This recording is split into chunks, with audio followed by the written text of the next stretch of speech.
আসসালামু আলাইকুম, আমি সাবিয়া আক্তার। আজকে হচ্ছে আমরা অ্যাকাউন্টিং থিওরি হিসাব বিজ্ঞান তত্ত্ব এই সাবজেক্টের সাজেশন দেব এবং হচ্ছে 2024 সালের মে 19 তারিখ থেকে যাদের পরীক্ষা শুরু হবে তাদের জন্য এই সাজেশনটা বানাচ্ছি, দিতেছি।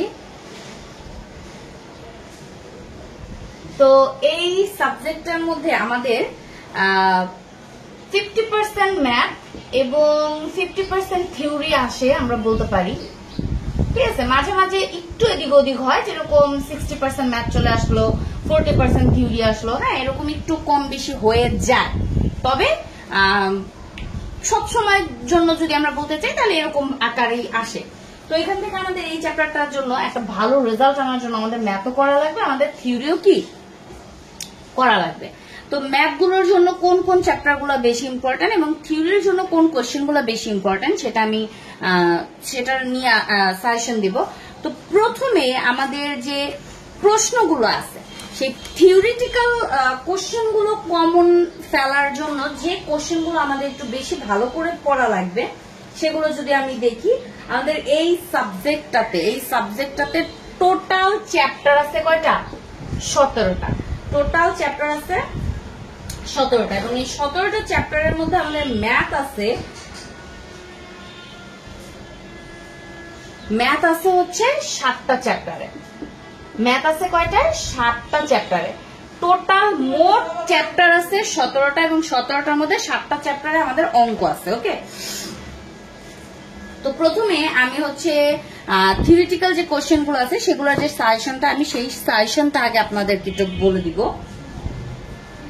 আমি পিডিএফ আকারে দেওয়া পসিবল না, তো আমি প্রশ্নগুলো বলতেছি, আপনারা একটু বই থেকে মার্ক করে নেবেন বা টেস্ট পেপার থেকে একটু দাগিয়ে নেবেন। ঠিক আছে, আমি প্রশ্নগুলো বলতেছি। প্রথমে আমরা প্রথম অধ্যায় থেকে বলতেছি। আমি হিসাব তত্ত্ব বলতে কি বুঝো? হিসাব তত্ত্বের প্রয়োজনীয়তা আলোচনা করো। হিসাব বিজ্ঞান তত্ত্ব কিভাবে হিসাব বিজ্ঞান নীতি ও হিসাব বিজ্ঞান চর্চার গুণগত মানকে প্রভাবিত করে? মানব সম্পদ সম্পর্কিত হিসাব বিজ্ঞান কি? প্রথম অধ্যায় শেষ। দ্বিতীয় অধ্যায় থেকে আমরা যে কোশ্চেনগুলো পড়ব, হিসাব বিজ্ঞানের ধারণা ও সীমাবদ্ধতার মধ্যে পার্থক্য দেখাও। আর্থিক প্রতিবেদনের মৌলিক উদ্দেশ্যবলী আলোচনা করো। নগদ প্রবাহ বিবরণী কি? 2 নম্বর অধ্যায় শেষ, তৃতীয় অধ্যায় যাচ্ছি। 3 নম্বর অধ্যায় থেকে এজেন্সি তত্ত্ব কি, এজেন্সি সমস্যা কি, এই কোশ্চেন দুইটা পড়বো। 4 নম্বর কোশ্চেনে যাচ্ছি। হিসাব বিজ্ঞান তত্ত্ব বলতে কি বুঝো? হিসাব বিজ্ঞান তত্ত্বের সীমাবদ্ধতা লিখো। অনিশ্চিত তত্ত্ব কি, এর উপাদানগুলো লিখো। জ্ঞান তত্ত্বের সংজ্ঞা দাও। জ্ঞান তত্ত্বের মৌলিক উপাদানগুলো কি কি? সিগন্যালিং তত্ত্ব বলতে কি বুঝো? মেয়র এবং রোয়ান এর প্রাতিষ্ঠানিক তত্ত্ব বর্ণনা করো। আচ্ছা, 4 নম্বর চ্যাপ্টার হয়ে গেল। 5 নম্বর চ্যাপ্টারে যাচ্ছি। আয়ের অর্থনৈতিক ধারণা বলতে কি বুঝো? হিসাব বিজ্ঞান এবং অর্থনীতিতে মূলধন সংক্রান্ত ধারণার পার্থক্য দেখাও। হিগসের আয় তত্ত্বের বৈশিষ্ট্য বর্ণনা করো। ভবিষ্যৎ ব্যবস্থা কি? 5 নম্বর চ্যাপ্টার থেকে বলা হইল। 6 নম্বর চ্যাপ্টারে যাচ্ছি। লুকায়িত ব্যয় নিয়ন্ত্রণ কাকে বলে? ব্যবসায়ের শুরুর প্রথম সারির লুকায়িত 5টি ব্যয় বর্ণনা করো। ব্যবসায় শুরুর প্রথম সারির লুকায়িত 5টি ব্যয় বর্ণনা করো। আচ্ছা, শেয়ার প্রতি 7 নম্বর চ্যাপ্টারে যাচ্ছি। শেয়ার প্রতি আয় কাকে বলে? তারপর 8 নম্বর চ্যাপ্টার থেকে দলগত ও ব্যক্তিগত প্রণোদনা স্কিমের মধ্যে পার্থক্য দেখাও। 9 নম্বর চ্যাপ্টার থেকে ঝুঁকির প্রিমিয়াম কি? 10 নম্বর চ্যাপ্টার ন্যায্য মূল্য কাকে বলে? স্থির প্রবৃদ্ধি মডেল বলতে কি বুঝো? 11 নম্বর চ্যাপ্টারে যাচ্ছি। আচ্ছা, 11 নম্বর চ্যাপ্টার থেকে আমি কোনো কোশ্চেন মার্ক করি নাই, তো 12 নম্বর চ্যাপ্টারে যাচ্ছি। মূলধন কাঠামো নির্ধারণে প্রভাব বিস্তারকারী উপাদান সমূহ আলোচনা করো। কাম্য মূলধন কাঠামো কি? কাম্য মূলধন কাঠামোর বৈশিষ্ট্য সমূহ আলোচনা করো। ওকে, 13 নম্বর চ্যাপ্টারে যাচ্ছি। 13 নম্বর থেকে মূলধন সম্পত্তি মূল্যায়ন মডেল বলতে কি বুঝো? মূলধন বাজার রেখা ও সিকিউরিটি বাজার রেখার মধ্যে পার্থক্য তুলে ধরো।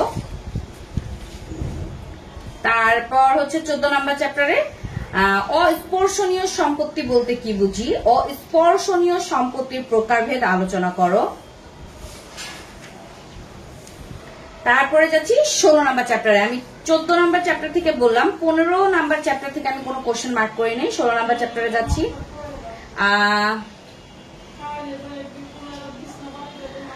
IFRS এর উদ্দেশ্যগুলো কি কি, IFRS এর সুবিধাসমূহ আলোচনা করো। আন্তর্জাতিক হিসাবমান কি, IAS প্রণয়নের প্রয়োজনীয়তা বর্ণনা করো বা আন্তর্জাতিক হিসাবমান প্রণয়নের প্রয়োজনীয়তা আলোচনা করো। বাংলাদেশে গৃহীত আন্তর্জাতিক হিসাবমান সমূহের ব্যাখ্যা দাও। সর্বজন স্বীকৃত অথবা গ্যাপ, সর্বজন স্বীকৃত বা গ্যাপ হিসাব বিজ্ঞান নীতিমালার সংজ্ঞা দাও। সর্বজন স্বীকৃত হিসাব বিজ্ঞান নীতিমালার বৈশিষ্ট্য সমূহ আলোচনা করো। গ্যাপ এর উৎস সমূহ কি কি, গ্যাপের উৎস সমূহ কি কি। আচ্ছা, এই কোশ্চেনগুলো ছিল। এবং টিকা, অনেকে টিকার জন্য সাজেশন চান, তবে আমি টিকার জন্য কোনো সাজেশন দেই না, কারণ টিকার জন্য যে সাজেশন মানে টিকাগুলো যেগুলো দাগানো হয় বা বলা হয় সেখান থেকে অ্যাকচুয়ালি কোনো টিকা আমাদের কমন পড়ে না, একটা দুইটা কমন পড়তে পারে, ঠিক আছে। তো এই কারণে টিকা থেকে আমি কোনো সাজেশন দেই না। তবে যে প্রশ্নগুলো আমি বললাম, এই থিওরিটিক্যাল কোশ্চেনগুলো আপনারা যদি ভালো করে পড়েন তাহলে এখান থেকে আপনাদের টিকা আপনারা দিতে পারবেন, ঠিক আছে। টিকা শুধুমাত্র টিকার জন্য প্রশ্ন পড়ার চেয়ে এইভাবে প্রশ্নগুলো পড়লে বেশি প্রফিট হয়, মানে লাভ হয়, ঠিক আছে। আচ্ছা, এবার আসি ম্যাথের জন্য সাজেশন।